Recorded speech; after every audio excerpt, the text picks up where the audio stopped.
Question ಅಂದ್ರೆ, ಯಾವುದೇ ರೆಸ್ಟೋರೆಂಟಿಗೆ ಹೋಗಿ ಇಡೀ ಜಗತ್ತಲ್ಲಿ 90% ಜನ ಶೆಫ್ಗಳು, ಮಾಸ್ಟರ್ ಶೆಫ್ಗಳು ಬಂದು ಗಂಡಸರು. ಅಡ್ಗೆ ಮನೇಲಿ ಮಾತ್ರ ಯಾಕೆ ಹೆಂಗಸರು ಅಂತ ನಂಗೆ ಗೊತ್ತಾಗ್ತಾ ಇಲ್ಲ.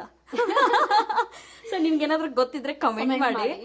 ಇದು ನಾನ್ ಕಟ್ ಮಾಡಿರೋ ಎಣ್ಣೆಗಾಯಿ ನೋಡಿ, ಕೋಟಿಂಗ್ ಮಾಡ್ತಾ ಕೋಟಿಂಗ್ ನಾನು ಮಾಡ್ತಾ ಇದ್ದೀನಿ. ಕಾವ್ಯ ಮಾಡಿರೋದು ಪಾಪ ಫಸ್ಟ್ ಟೈಮ್, ವೇಸ್ಟ್ ಆಗ್ಬಾರ್ದು ಅಂತ. ಬಟ್ ಒಗ್ಗರಣೆಲಿ ಹಾಕಿದಾಗ ಇದು ಆಲ್ಮೋಸ್ಟ್ ಇದಾಗ. ಇದನ್ನೆಲ್ಲ ಈಗ ಎಕ್ಸ್ಟ್ರಾ ಇರೋದನ್ನ ಇವಾಗ ನೋಡಿ, ಎಣ್ಗಾಯಿ ಫುಲ್ ಫಿಲ್ ಮಾಡ್ಕೊಂಡಿದೀನಿ. ಇದಕ್ಕೆ ಒಗ್ಗರಣೆ ಆಮೇಲೆ ಎಕ್ಸ್ಟ್ರಾ ಇದನ್ನ ಹಾಕೋಣ, ನೀರ್ ಹಾಕೋಣ ಅಷ್ಟೇ. ಇವಾಗ ಮತ್ತೆ ಗ್ಯಾಸ್ ಆನ್ ಮಾಡ್ಕೊತಿದೀನಿ. ಅಗ್ನಿದೇವ ಚೆನ್ನಾಗಾಗ್ಲಿ. ಸೊ ಎಣ್ಣೆ ಹಾಕೋಣ.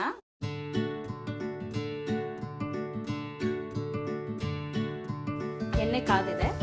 ಇವಾಗ ಸಾಸಿವೆ ನೋಡಿ, ಸಾಸಿವೆ ಚಟಪಟ ಅನ್ನತ್ತೆ ನಂತರನೇ. ನಾನು ಯಾವಾಗ್ಲೂ ವಟ ವಟ ಅಂತಿರ್ತೀನಿ ಅಂತ ನಮ್ಮ ಮನೇಲಿ ಬೈಯೋರು. ಅದ್ ಕಟ್ಕೆ